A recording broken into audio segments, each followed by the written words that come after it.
My channel প্রিয় ছাত্রছাত্রীরা, আজকে আলোচনা করে নেব শেক্সপিয়ারের আরও একটি কবিতা, sonnet 73 by William Shakespeare. Sonnet 73 by William Shakespeare. He compose 154 sonnet. Shakespeare 154টি সনেট কম্পোজ করেছিলেন। তার মধ্যে 1 থেকে 126টা ছিল তার ফ্রেন্ডকে উদ্দেশ্য করে লেখা, এবং 127 থেকে 154 ডার্ক লেডিকে উদ্দেশ্য করে লেখা।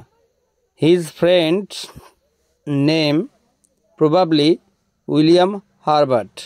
ওকে, তো এই উইলিয়াম শেক্সপিয়ার 1554 সালে জন্মগ্রহণ করেছিল আর 1616 সালে মারা গিয়েছিল।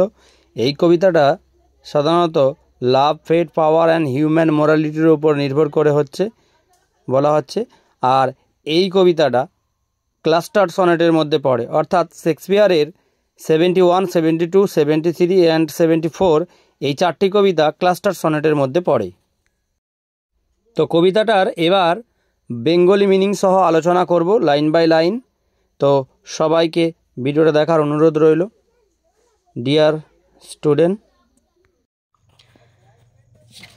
তাহলে কবিতাটা লাইন বাই লাইন পড়ে নেব। দেখো, লেখা আছে, দ্যাট টাইম অফ ইয়ার দাও messed me in me behold, অর্থাৎ বছরের এই সময়টাকে তুমি আমার মধ্যে লক্ষ্য করতে পারো। বছরের এই সময়টাকে তুমি আমার মধ্যে লক্ষ্য করতে পারো। When yellow leaves or none, যখন হলুদ পাতা অথবা কোনো গাছে ধরো পাতাই থাকলো না। অর ফিউ ডু হ্যাং আপন দোজ বো which sex against the cold, অথবা অল্প কিছু পাতা যেগুলো গাছের ডালে থাকে আর যেগুলো শীতের ঠান্ডা বাতাসে কাঁপে। বেয়ার রাইন কোয়াজ where late the sweet bird sang, অর্থাৎ উন্মুক্ত ধ্বংসপ্রাপ্ত সেই গির্জাগুলি যেখানে পাখিরা একসময় মিষ্টি গান গাইতো। তাহলে এটা হলো আমরা পড়লাম প্রথম 4 লাইন। এই প্রথম 4 লাইন কিন্তু কবি বোঝাতে চাইছেন লেড অটমকে উদ্দেশ্য করে, অর্থাৎ তিনি সিজনের সাথে নিজেকে তুলনা করছে। পরের 4 লাইনে কি বলছে চলো পড়ে নিচ্ছি। In me thou seest the twilight of such day, আমার মাঝে তুমি দেখতে পাবে গোধূলির সেই আলোটিকে। As after sunset faded in the west, যেমনটা সূর্যাস্তের পর পশ্চিম আকাশে যেটা মিলিয়ে যেতে থাকে। Which by and by black night doth like away, যাকে কিছুক্ষণ পরে কিন্তু যেমন অন্ধকার কালো রাত্রি গিলে ফেলে বা গ্রাস করে।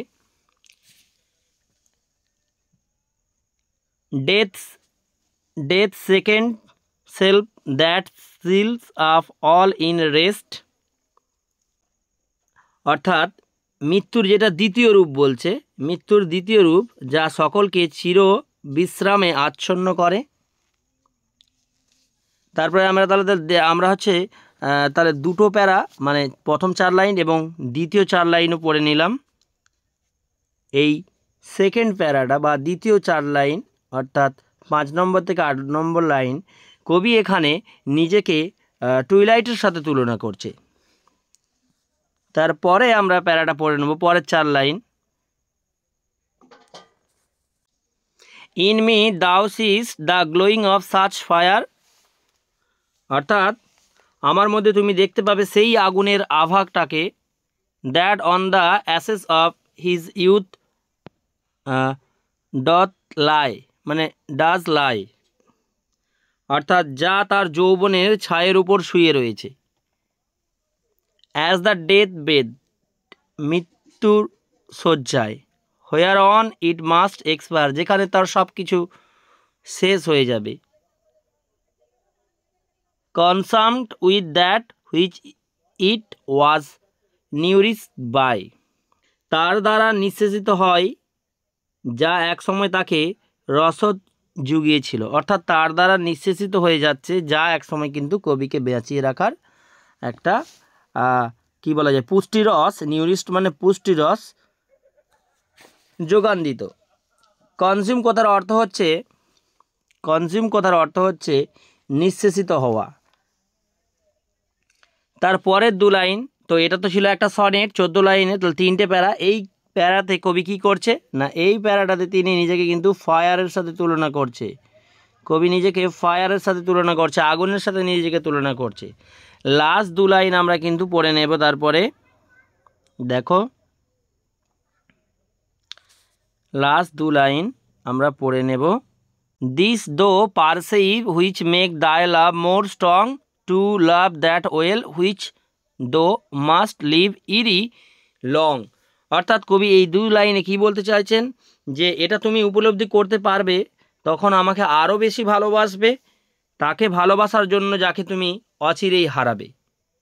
ঠিক আছে, এই 2 লাইনের মাধ্যমে কবি কি বলতে চাইছেন, কবির মনে থাকা সমস্ত ডাউট ছিল, মানে এই যে প্রথম প্যারাতে তিনি বললেন নিজেকে তিনি তুলনা করলেন যেমন হচ্ছে লেট সিজনের সাথে, লেট অটমের সাথে, একটা ঋতুর সাথে তুলনা করেছিল। তার পরের প্যারাতে তিনি টুইলাইট, তারপরে ফায়ার, এই সব কিছুর কিন্তু অল ক্লিয়ার করে দিচ্ছে তার বন্ধুর কাছে যে তুমি তখনই এগুলো যখন জানতে পারবে তখনই তুমি আমাকে ততটাই ভালোবাসবে, আর তুমি অচিরেই তাকে ভালোবাসার জন্য আমাকে হারাবে, অর্থাৎ কবি যখন আর বেঁচে থাকবে না। তাহলে এই ছিল সনেট 73-র বেঙ্গলি মিনিং। তোমরা ভালো করে পড়াশোনা করো। ধন্যবাদ ভিডিওটা দেখার জন্য।